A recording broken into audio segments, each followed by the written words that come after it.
Count Disco here, and I'm doing a review for CNN's documentary series, The 2010s.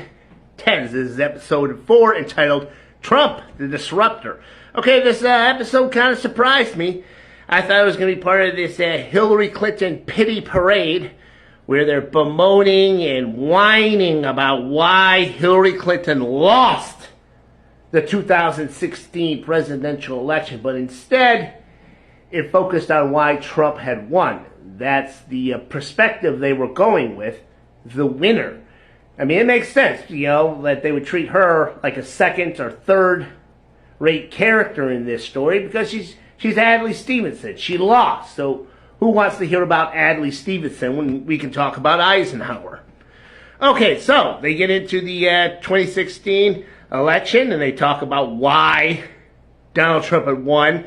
At one point, this documentary on CNN is talking about all the attention Fox News gave Donald Trump, how they covered him. And it's like, a few weeks ago, I don't know, was it a month ago, CNN, they gave Donald Trump a town hall.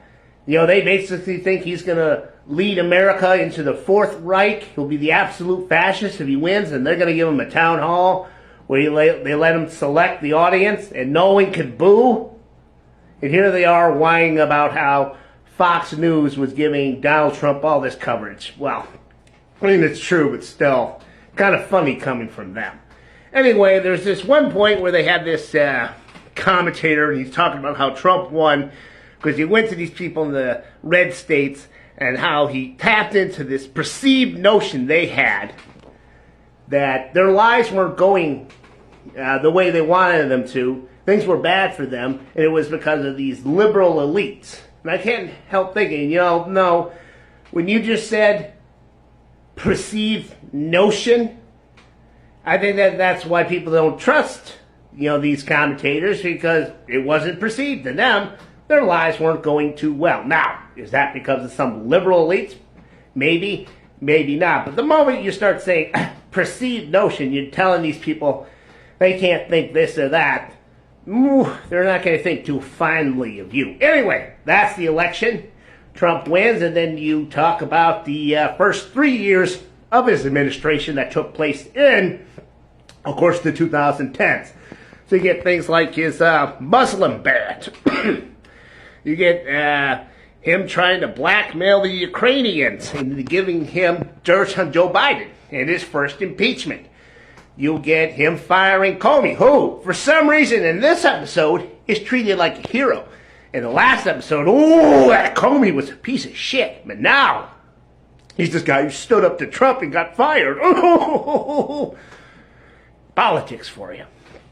Anyway, there was one thing I did find interesting is when they're talking about Nancy Pelosi. I've always wondered, why they were, building her up as this big, boss queen. And it's like, in this one, I kind of get it because Trump, he's the showman, the flim-flam man, right? The con artist. And who better to go up against him than Nancy Pelosi? Not Hillary Clinton, but Nancy Pelosi, who is the queen of political theater, right? It's not that she actually does anything. It's just, it looks like she does something. You see those pictures where she's standing up to Trump? No, she's just standing up and pointing at him. She's not really doing anything, except she's making it look like she did something. Like when they had the protest for George Floyd, that's coming up. Her and her buddies put on all that African gear, and they're doing this little crap, except they didn't actually help the protesters and the African Americans, but they know how to make it look like they were doing something, right? So that is why she was kind of the perfect foil to Donald Trump. He's a liar, she's a phony. And of course, at the end of the episode, you see the famous scene where she's ripping up his State of the Union address. Taking a stance against Donald Trump. Never mind that at several times during that actual speech, she stood up and clapped based on something he had to say. All people remember is her ripping up the speech, taking a stance against him. And that was episode 4 of the 2010s.